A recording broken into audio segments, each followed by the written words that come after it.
আমার সমস্ত চিন্তা এখন তোদের দুই বোনকে নিয়ে। বয়স তো আর কম হয়নি, তোর বিয়েটা দিতে পারলেই আমার টেনশন অর্ধেকটা কমে যায়।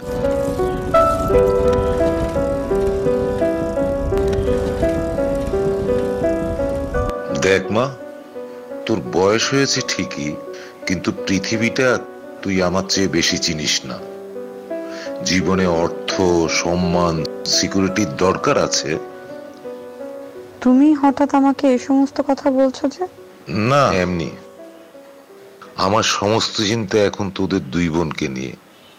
বয়স তো আর কম হয়নি, তোর বিয়েটা দিতে পারলেই আমার টেনশন অর্ধেকটা কমে যায়। আমার যদি কিছু হয়ে যায় তখন কি হবে বাবা, বলতো?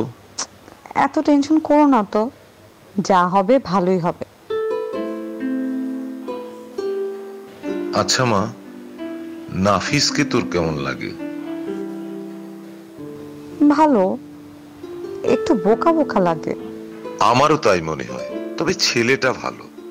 সরকারি চাকরি করে, বাবা মায়ের একমাত্র ছেলে, মার ছেলে, নিরিবিলি সংসার। ওর বিয়েটা হয়ে গেলেই হয়।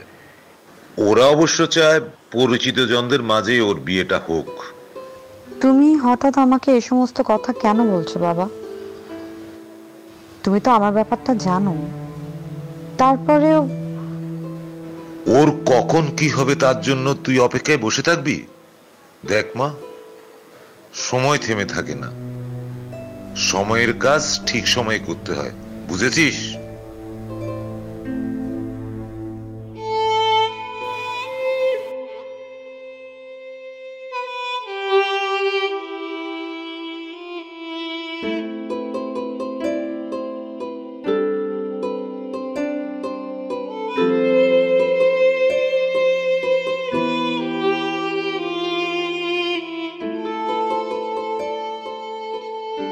আচ্ছা, সকালবেলা বাবা অনেক কথা শুনেছে,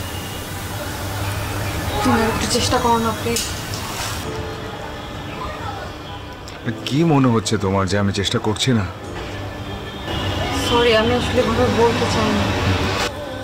তোমরা তো কেউ কখনো বলতেই চাও না এভাবে। দোষ তো আমার, সমস্যা আমার যে আমি বুঝি, আমি ভুল বুঝি তোমাকে, তোমাদেরকে, সবাইকে।